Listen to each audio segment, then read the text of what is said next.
Hey YouTube, welcome to another episode of News in 2 Minutes, bringing you the news that you need to know every day. Let's begin. Egypt slid closer to civil war today as clashes between the Egyptian military and pro-Morsi protesters turned violent, leaving at least 30 dead. The fog of war continues to grow as organizations around the world report conflicting stories claiming one side or the other as the aggressor. Video that we see out of Egypt shows both military aggression toward unidentified members of the public as well as Muslim Brotherhood supporters attacking both anti-Morsi demonstrators and the military throughout the country. Astrobiologists from Scotland's St Andrews University have concluded that the Earth has reached its halfway point and will begin showing signs of aging and deterioration soon. The study, which will have been presented at the National Astronomy meeting this week, details a scientific outlook for Earth's progression, noting that future Earth will be an extremely hostile environment, leaving most of the world's inhabitants extinct. Although millions of years beyond our lifetime, the conclusion that Earth may have met its halfway mark adds explanation to an increase in global disasters and extreme weather events that we see each day.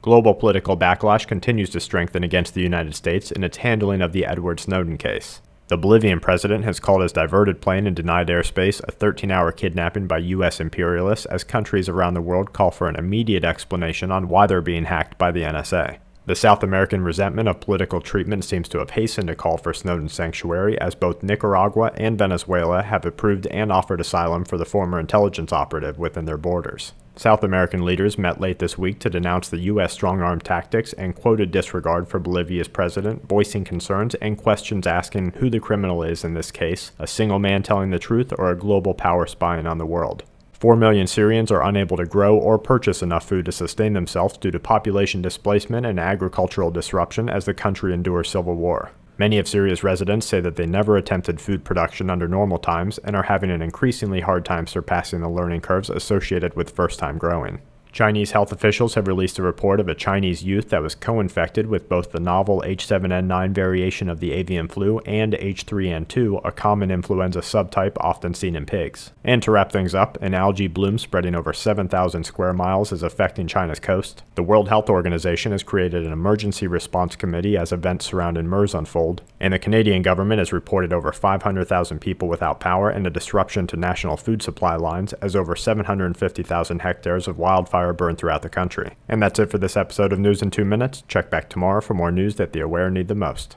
This week's News in 2 Minutes is brought to you by TSHTFplan.com, where even the officials go for news, and SQmetals.com for all your precious metal needs.